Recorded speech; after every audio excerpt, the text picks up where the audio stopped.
Look, your child might not be just mildly tired. Many children today are neurologically depleted. We are currently in a sleep crisis where an entire generation is walking around with brains that are emotionally volatile, under-recovered, and quite literally incapable of regulating themselves. It's not a lifestyle issue, it is a neurological risk factor. The scary part? The brain learns what it practices. I recently saw a 44-year-old patient who hasn't had a good night's sleep in 3 decades because of habits that started at age 12. If we don't fix this now, we are looking at a lifetime of chronic insomnia, anxiety, and neurological chaos disguised as rest. I'm Dr. Randy Cale.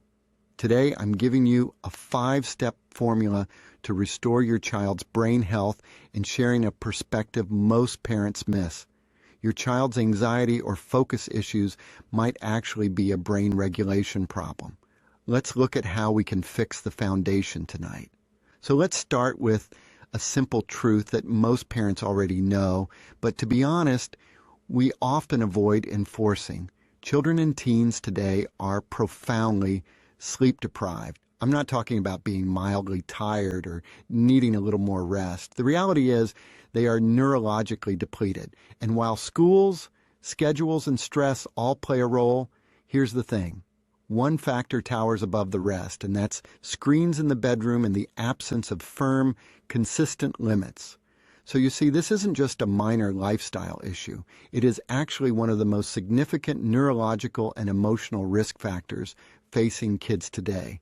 So what does this modern sleep crisis actually look like? Interestingly, current research is remarkably consistent. Children and adolescents need more sleep than they're getting, and believe me, it's not by a little. Elementary-age kids generally need 9 to 11 hours, teens need 8 to 10, yet most teens are averaging far less, often hovering around 6 or 7 fragmented hours. What's the result?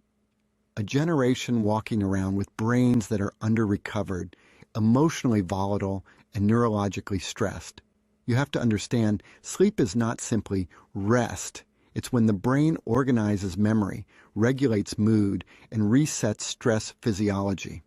Without it, the brain quite literally cannot regulate itself well, and certainly this is why we see increased anxiety, attention problems that mimic ADHD, and poor academic performance.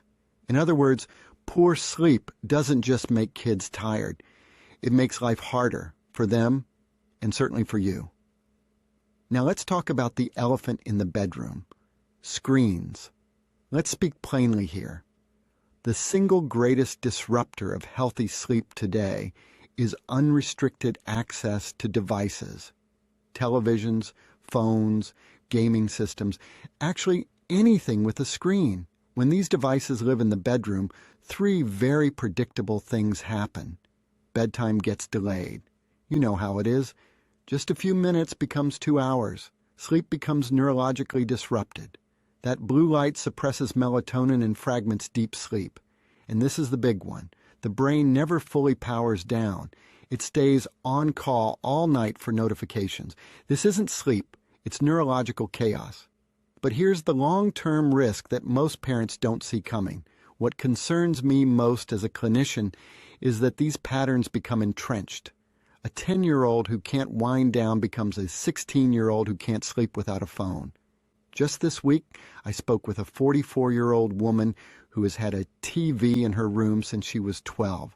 Her sleep has been poor for decades, and to be honest, medications and therapy haven't been able to fix it because the brain learned that pattern so early. So the good news is that parents still have tremendous power to change this.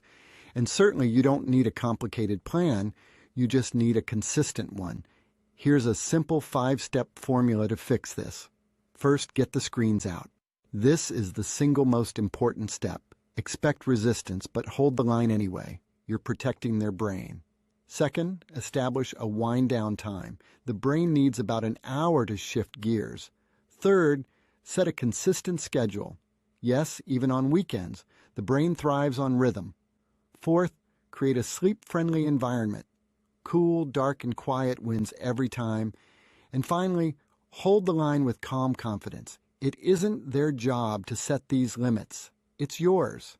Now, sometimes structure alone isn't enough. Some kids are so dysregulated that they're stuck in a state of hyperarousal. That's where we come in. At Capital District Neurofeedback, we use brain-based training to stabilize the networks responsible for sleep, because when the brain becomes more regulated, sleep often follows naturally. At the end of the day, excellent sleep is not a luxury. It's the neurological foundation for everything your child hopes to become. So let's start building that foundation tonight.